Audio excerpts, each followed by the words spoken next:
तो नमस्कार दोस्तों, फिर से स्वागत है top 5 mutual fund category series 2026 में। हमने small cap, flexi cap cover कर लिया है। आज जो वीडियो है वो मिड कैप कैटेगरी के बारे में। ये कैटेगरी भी मोस्ट डिमांडेड कैटेगरी है। मेरे को बहुत सारे कमेंट्स आए कि सर मिड कैप पे बनाई। तो आज की वीडियो मिड कैप की डिटेल होने वाली। आज हम बेसिक से समझेंगे। सबसे पहले समझेंगे कि मिड कैप कैटेगरी होती क्या है। सेकंड, हम मिड कैप की परफॉर्मेंस पिछले 5-6 साल में देखेंगे as compared to small cap and as compared to large cap. ये बहुत इंटरेस्टिंग फैक्टर होने वाला है, क्योंकि इसमें आप देखेंगे कि मिड कैप एक्चुअली स्टैंड कहां करता है और क्या उसमें वेल्थ बिल्डिंग अपॉर्चुनिटी हमारे लिए है कि नहीं। थर्ड, हम देखेंगे कि क्या निफ्टी मिड कैप का बिहेवियर रहा है in terms of price to earnings. क्या आज वो ओवर हीटेड में है या फिर अंडर हीटेड में है, लॉन्ग टर्म के लिए अभी भी सस्टेनेबल है या नहीं है, ये सारी चीजें आज समझेंगे। फोर्थ, हम आपको शार्पली के प्लेटफॉर्म पे लेके चलेंगे, जहां पे हम बताएंगे कि किस तरीके से आप अपने लिए टॉप 5 म्यूचुअल फंड सिलेक्ट कर सकते हैं। मैं एक स्क्रीनर रन करूंगा और स्क्रीनर के माध्यम से आपको पता चलेगा कि कौन से फंड्स किस बेसिस पे सिलेक्ट किए जाते हैं। उसके बाद मैं एक फैक्टर मॉडल लगाऊंगा और ये बहुत इंपॉर्टेंट चीज है। अगर आप फैक्टर मॉडल समझने लग गए ना, तो कभी भी इन्वेस्टमेंट में आपको परेशानी नहीं होगी। और फाइनली मैं आपको बताऊंगा कि अगर आपने 2 म्यूचुअल फंड पोर्टफोलियो बनाया होता मिड कैप का सिर्फ, तो बैक टेस्टेड रिजल्ट्स क्या होते हैं उसके as compared to the benchmark, category average और रिस्क रिटर्न बेसिस पे आपके लिए कैसा रहता। तो ये वीडियो बहुत बड़ी मास्टर क्लास है सिर्फ मिड कैप कैटेगरी के लिए। टॉप फंड्स तो मिलेंगे ही मिलेंगे, पर मिड कैप होता क्या है, क्या उसका बेसिस होता है, सब कुछ सीखने मिलेगा। तो चलिए शुरू करते हैं। तो गाइस समझते हैं कि मिड कैप कैटेगरी होती क्या है।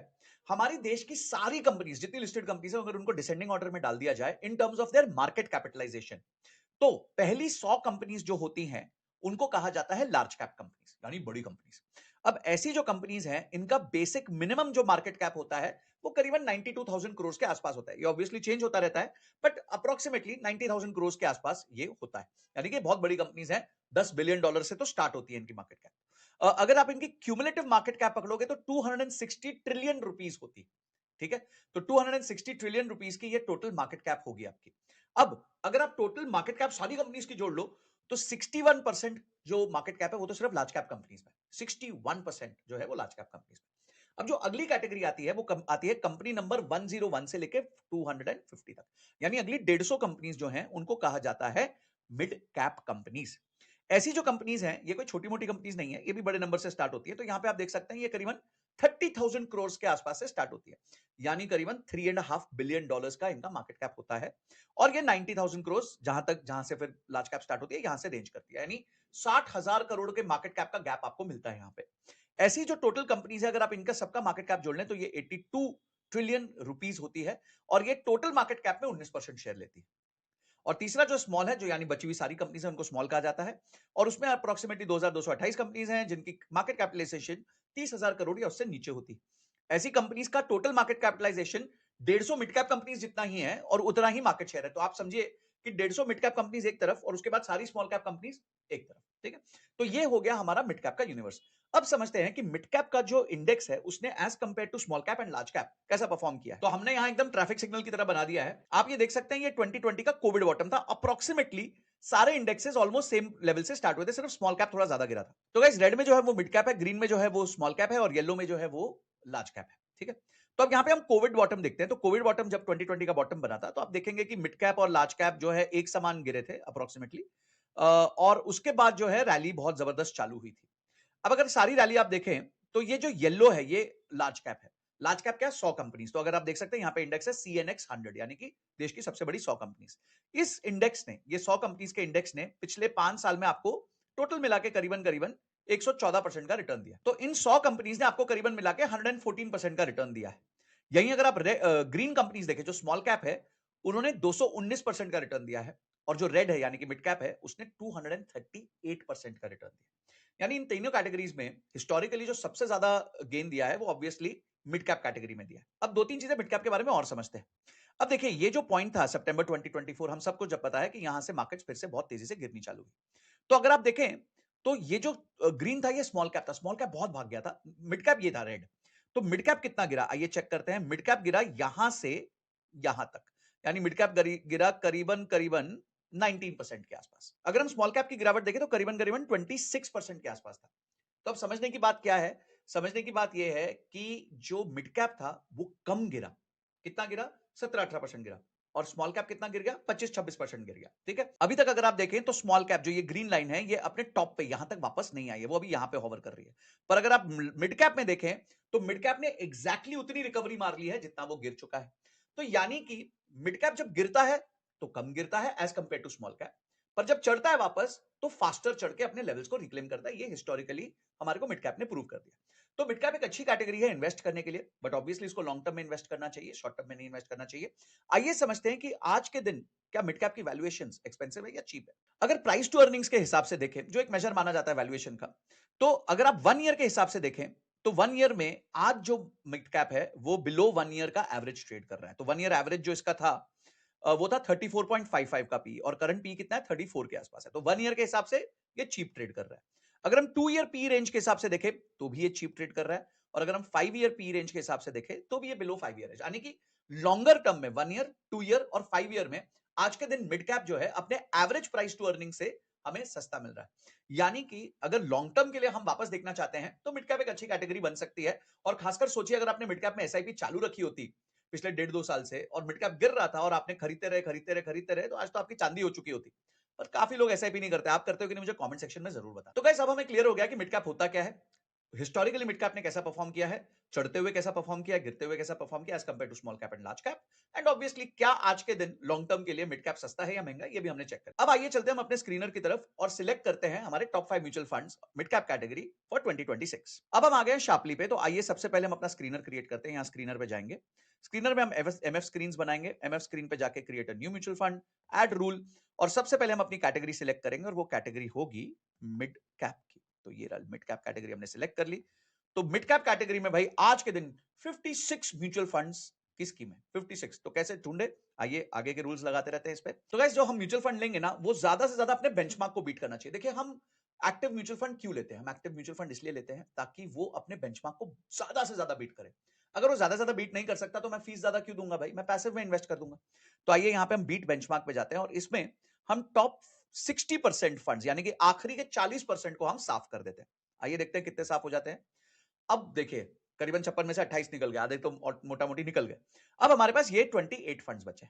अब आगे इस पे कैसे हम लगाएंगे, सेकंड जो फैक्टर हम लगाएंगे up capture to down capture ratio. ये बहुत इंपॉर्टेंट रेशियो है, इसके बारे में मैंने पहले भी बात की थी। इसका मतलब ये होता है कि जब मिड कैप इंडेक्स ऊपर भागेगा तो आपका जो म्यूचुअल फंड है उसमें से कितना कैप्चर कर सकता है। अगर समझिए मिड कैप 10% ऊपर गया तो अगर हमारा फंड अच्छे से डिजाइन है तो वो पूरा 10% या उससे भी ज्यादा कैप्चर कर सकता है। पर जब वो नीचे गिरेगा तो उस समय वो कितना नीचे करेगा। फॉर एग्जाम्पल अगर आपका मिड कैप का इंडेक्स 10% नीचे गिर गया तो क्या आपका म्यूचुअल फंड भी 10% गिरेगा या 8% गिरेगा या 7% गिरेगा। तो ये जो रेशियो होता है इन दोनों के बीच में उसको कहते हैं up capture to down capture ratio. बहुत इंपॉर्टेंट रेशियो है रिस्क एंगल से। तो यहां पे आप देख सकते हैं up capture to down capture ratio. इसमें भी मैं टॉप 60% में ही काम करूंगा भाई, उससे ज्यादा मैं काम नहीं करूंगा। तो अब मैंने 28 में से 17 म्यूचुअल फंड को सिलेक्ट कर लिया। ठीक है, ये वो म्यूचुअल फंड्स हैं जिन्होंने अपने up capture to down capture ratio के हिसाब से अच्छा काम किया। अब हम थर्ड रूल लगा देते हैं। थर्ड रूल ये लगाते हैं कि एवरेज 3 ईयर रोलिंग रिटर्न जो है हमारा, ठीक है, एवरेज 3 ईयर रोलिंग रिटर्न जो है हमारा वो भी टॉप 60% पे होना चाहिए। तो इसमें क्या होगा, सबसे पहले तो वही फंड्स आएंगे जिनकी लाइफ 6 साल हो चुकी है। ठीक है, तो आइए हम इसको चेक करते हैं और इसको ऐड रूल कर देते हैं। अब हमारे पास सिर्फ 8 म्यूचुअल फंड्स बचते हैं, ओनली 8 म्यूचुअल फंड्स बचते हैं। अब अगली जो चीज है, हमें शार्प्स रेशियो चेक करना चाहिए। शार्प्स रेशियो हमें बताता है पर यूनिट रिस्क जो हम ले रहे हैं उसमें हम कितना अच्छा रिटर्न्स जनरेट कर पा रहे हैं। ठीक है, तो हम शार्प्स रेशियो पे जाते हैं और उसमें भी हम जो है टॉप 60% में जाएंगे। ठीक है, अब 8 ही म्यूचुअल फंड बचे हैं तो टॉप 75% कर देते हैं। तो अब हमारे पास 6 म्यूचुअल फंड आ गए हैं और ये 6 म्यूचुअल फंड्स आपकी आंखों के सामने हैं जो टॉप 6 म्यूचुअल फंड्स निकल के आए हैं। इस पे आप देख सकते हैं नंबर 1 पे है एचडीएफसी मिड कैप फंड। अब इसको देखिए, इसका up capture to down capture ratio अपनी कैटेगरी का ऑलमोस्ट हाईएस्ट है, 1.05 है। इसका मतलब क्या हुआ कि जब ये ऊपर जाता है तो ज्यादा ऊपर जाता है, नीचे जाता है तो कम नीचे जाता है, यानी कि आपको सेफ्टी देता है। एवरेज 3 ईयर रोलिंग रिटर्न इसका बहुत अच्छा है, 21.41% है। शार्प्स रेशियो जो है इसका 1.34 का है। शार्प्स रेशियो जो है इसका 1.34 का है। पिछले 1 साल का जो इसका रिटर्न रहा है वो 9.9% रहा है।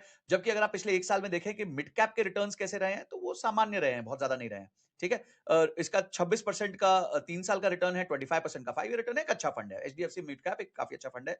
इसी तरह नेक्स्ट देखेंगे तो ईडलवाइज का एक मिड कैप फंड है, इसका भी up capture to down capture ratio अच्छा है। इसका भी शार्प्स रेशियो बहुत अच्छा है। शार्प्स रेशियो जितना ज्यादा हो उतनी अच्छा होता है। यहाँ पे देख सकते हैं आप इन्वेस्को का मिड कैप फंड है, उसका भी शार्प्स रेशियो काफी अच्छा है। तो ये 6 टॉप म्यूचुअल फंड्स आपके लिए निकल के आ जाते हैं। पर दोस्तों एक चीज इसमें देखनी पड़ती है, कुछ ऐसे फंड्स भी आप देखेंगे कि भाई जैसे मोतीलाल ओसवाल मिड कैप जो है वो इस कैटेगरी में से बाहर क्यों हो गया। वो इसलिए बाहर हो गया क्योंकि हमने लास्ट में शार्प्स रेशियो लगा दिया था। ठीक है, अगर मैं शार्प्स रेशियो हटा दूं तो जो 8 म्यूचुअल फंड्स आते हैं उसमें मोतीलाल ओसवाल आता है। पर क्योंकि उसका पिछला 1 साल बहुत खराब गया है, आप यहां देख सकते हैं, इसका पिछला 1 साल काफी खराब गया है, तो इसका शार्प्स रेशियो जो है वो काफी गिर के नीचे आ गया है। तो गाइस अगर आप इधर देखें तो 9.56%, यानी कि ये इकलौता इस टॉप कैटेगरी का म्यूचुअल फंड रहा है मिड कैप का जिसने नेगेटिव रिटर्न्स दिए, दो इसने लॉन्ग टर्म में सबसे अच्छे रिटर्न्स दिए। तो यानी कि आज के दिन इसकी परफॉर्मेंस खराब रही है, पर लॉन्ग टर्म में इसकी परफॉर्मेंस अच्छी रही है। बट क्योंकि हम 2026 के लिए सिलेक्ट कर रहे हैं, तो जब हम शार्प्स रेशियो लगा देते हैं, तो शार्प्स रेशियो लगाते ही, और अगर इसमें हम टॉप 75% पे आते हैं, तो हमारे पास ये 6 टॉप म्यूचुअल फंड बचते हैं, which is HDFC, Edelweiss, HSBC, Invesco, Tata और महिंद्रा मैन्युलाइफ। अब एक और चीज समझते हैं जिसको हम कहते हैं फैक्टर मॉडल। फैक्टर मॉडल का मतलब क्या है? आप अगर एक ऐसे निवेशक हैं जो ज्यादा रिस्क ले सकते हैं, आपको रिस्क की चिंता नहीं है, आपको रिटर्न ज्यादा चाहिए, तो आप क्या करेंगे? जब आप अपने स्क्रीनर में फैक्टर्स लगाएंगे, ये सब हमने फैक्टर्स लगाए, शार्प्स रेशियो लगा दिया, एवरेज 3 ईयर रोलिंग रिटर्न लगाया, तो आप क्या करेंगे? रिस्क को कम वेटेज देंगे, रिटर्न्स को ज्यादा वेटेज। पर अगर आप एक कंजर्वेटिव इन्वेस्टर हैं, तो आप रिस्क को ज्यादा वेट देंगे और रिटर्न्स को कम वेट देंगे। ठीक है? तो ये आप अपने हिसाब से डिजाइन कर सकते हैं। मैंने अपने हिसाब से, जो मैं यूज करता हूं उसके हिसाब से एक फैक्टर मॉडल डिजाइन किया हुआ है। यहां पे आप जाएंगे तो ये संजय कथुरिया बेस मॉडल आप जो है यूज कर सकते हैं। अगर आपको भी सेम फैक्टर मॉडल यूज करना है जो मैंने यूज किया है, तो शार्पली का लिंक मैंने डिस्क्रिप्शन में दिया हुआ है, उस पर जाके क्लिक कर लीजिए। आप सीधा जो है मेरा फैक्टर मॉडल यूज कर सकते हैं। और हाँ, फर्स्ट 100 यूजर्स के लिए संजय के 15 कोड के साथ आपको 15% डिस्काउंट भी मिल जाएगा। तो वेट मत कीजिए, आप भी अपना फैक्टर मॉडल बना सकते हैं, नहीं तो मेरा बना बनाया फैक्टर मॉडल आप यूज कर सकते हैं। अब इसका फायदा कैसे होता है आप चेक कर लेते हैं। यहां पे हम अपनी मिड कैप वाली कैटेगरी में आते हैं। ठीक है? तो अब अगर मिड कैप देखें और मेरा जो फैक्टर लगा हुआ है वो देखें, तो उसमें अगर मैं टॉप 10 फंड्स देखता हूं, तो नंबर 1 आता है HDFC mid cap fund, number 2 आता है महिंद्रा मैन्युलाइफ मिड कैप। ये मेरे फैक्टर्स के हिसाब से आता है। अगर आप देखें स्क्रीनर में भी मोटा मोटी यही फंड्स आए हैं, पर इसमें नंबर 1 कौन सा होगा, नंबर 2 कौन सा होगा, नंबर 3 कौन सा होगा, वो डिपेंड करेगा जिस तरीके से मैंने अपने फैक्टर्स को सेट किया हुआ है। और मेरे फैक्टर्स थोड़े अग्रेसिव होते हैं, और इसमें मैंने क्या क्या यूज किया है, वही यूज किया जो मैं आपको बताया। Up capture to down capture ratio, beat percentage benchmark, average 3 year rolling return, 3 year volatility जो रिस्क बताता है, शार्प्स रेशियो। ये मैंने 4-5 फैक्टर जो है यूज किए हैं, और इसके बेसिस पे ये फंड्स जो हैं हमारे टॉप फंड्स बन के आ रहे हैं। तो आप भी जो है फैक्टर मॉडल यूज करके अपने हिसाब से जो है अपनी थाली को सजा सकते हैं। अगर आपको मिर्ची ज्यादा पसंद है तो मिर्ची वाला खाना खा सकते हैं, अगर आपको ब्लैंड खाना पसंद है तो ब्लैंड खा सकते हैं। पर ये तभी कर सकते हैं जब आप फैक्टर मॉडल यूज करेंगे। सिर्फ स्क्रीनर से आपको ये नॉलेज नहीं मिल सकती, क्योंकि स्क्रीनर में आप वेट्स नहीं लगा सकते, फैक्टर में आप वेट्स लगा सकते हो। अब एक बहुत अच्छा फीचर है यहाँ पे जिसमें मैं चेक कर सकता हूं कि अगर मैंने ये दोनों फंड्स में इन्वेस्ट किया होता हिस्टोरिकली तो क्या रिटर्न होता है, जिसे हम बैक टेस्टिंग कहते हैं। आइए चेक करते हैं। यहाँ पे हम स्ट्रेटजी बनाते हैं, क्रिएट अ न्यू स्ट्रेटजी करते हैं, और यहाँ पे हम म्यूचुअल फंड की स्ट्रेटजी बनाएंगे। म्यूचुअल फंड में हम कौन से दो फंड्स लेंगे? हम एक एचडीएफसी का मिड कैप फंड लेंगे, तो यहाँ पे हम डाल देते हैं HDFC mid cap fund. Okay, और दूसरा हम कौन सा लेंगे? हम लेंगे Mahindra Manulife mid cap fund. ठीक है, Mahindra Manulife mid cap fund, इन दोनों को हम ऐड कर देते हैं, और मैं इक्वल वेट मानता हूं, मतलब जो भी मैं पैसा डालूंगा आधा आधा डालूंगा। आगे चलते हैं, मैं कभी इसको रीबैलेंस नहीं करूंगा। और उसके बाद मेरा बेंचमार्क क्या होगा? मेरा बेंचमार्क होगा निफ्टी 150। निफ्टी मिड कैप 150 क्यों होगा? क्योंकि मैंने तो मिड कैप सेक्शन में इन्वेस्ट किया ना, मिड कैप कैटेगरी में इन्वेस्ट किया, तो उसी के तो बेंचमार्क को मैं यूज करूंगा, उसी के पैसिव इंडेक्स को यूज करूंगा। ओपनिंग कैपिटल समझे मैं 10 लाख रुपए डालता हूं, और इसका मैं रन बैक टेस्ट करता हूं। अब देखिए मजा, आपको क्लियरली पता चलेगा कि क्या ये दोनों फंड्स अच्छे रहे कि नहीं रहे। ओके, अगर हम इन दोनों फंड्स को देखें तो ब्लू जो है वो हमारा फंड्स का पोर्टफोलियो है, और ग्रीन जो है वो बेंचमार्क है। अगर आप देखें, अगर हमने 10 लाख रुपए 7th ऑफ जनवरी 2023 को डाला होता, यानी 3 साल पहले डाला होता, तो हमारे पोर्टफोलियो में वो बन गया होता 20,32,000, और बेंचमार्क में बना होता 19,17,000, यानी कि हमने बेंचमार्क को बीट किया है। अगर आप इसको सीएजीआर के हिसाब से देखें तो हमने 2% का अल्फा निकाला, which is a very good alpha. 2% का अल्फा निकाला है। वॉलेटिलिटी देखें तो बेंचमार्क की वॉलेटिलिटी ज्यादा थी, हमारी वॉलेटिलिटी कम थी, यानी कि हम लोग कम हिले डुले। अगर आप ड्रॉ डाउन देखें, यानी बेंचमार्क टॉप से नीचे तक कितना आया? 21% आया।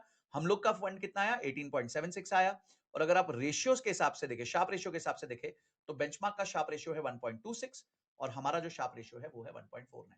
यानी कि अगर यही पोर्टफोलियो मैंने बना के 3 साल पहले रखा होता, तो आज मैंने बेंचमार्क से बेटर परफॉर्म किया होता। तो गाइस, इस तरीके से आप अपने स्क्रीनर से पहले फंड्स को आइडेंटिफाई कर सकते हो, फिर फैक्टर मॉडल यूज करके उनमें से टॉप 5 फंड्स निकाल सकते हो, और उसके बाद स्ट्रैटेजीज यूज करके उनको बैक टेस्ट कर सकते हो कि क्या एक्चुअली इसने बेंचमार्क को बीट किया भी कि नहीं किया है, कितने परसेंट से किया है, या is it worth to go for active funds और not worth to go for active funds. ये एक कंप्लीट तरीका होता है म्यूचुअल फंड्स को सिलेक्ट करने का, फाइनलाइज करने का, ताकि आप कभी भी गलती ना करें।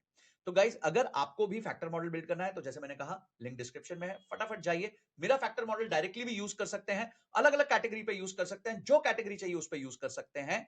यहां पे जैसे अभी हमने मिड कैप पे किया है, आप सेम चीज को स्मॉल कैप पे भी कर सकते हैं। आप सेम चीज को किसी भी कैटेगरी पे कर सकते हैं। नहीं तो जो हमने फंड्स आइडेंटिफाई करे हैं, उनमें भी आप अपनी इन्वेस्टमेंट स्टार्ट कर सकते हैं। पर याद रखिएगा, ये एक एजुकेशनल वीडियो है, कोई रिकमेंडेशन नहीं है। मिड कैप कैटेगरी एक हाई रिस्क कैटेगरी होती है, तो अगर आपका इन्वेस्टमेंट होराइजन 5-6 ईयर्स से ज्यादा का है, तभी मिड कैप फंड्स में इन्वेस्ट करिए, क्योंकि मिड कैप आपको ग्रोथ जरूर देगा, पर बीच बीच में हिलाता रहेगा, तो आपको टेंशन ना रहे, इसलिए लॉन्ग टर्म इन्वेस्टर्स ही मिड कैप फंड में आइएगा। और कौन सी कैटेगरी चाहिए मुझे कमेंट सेक्शन में बताना। कोई स्पेसिफिक म्यूचुअल फंड का डिटेल्ड एनालिसिस चाहिए, जैसे मैंने पराग पारिक का किया था इस वीडियो में, तो मेरे को प्लीज बताना, मैं उसके ऊपर डिटेल्ड वीडियो बनाऊंगा। This is Sanjay Kathuria signing off till the next video. जय हिंद, जय भारत।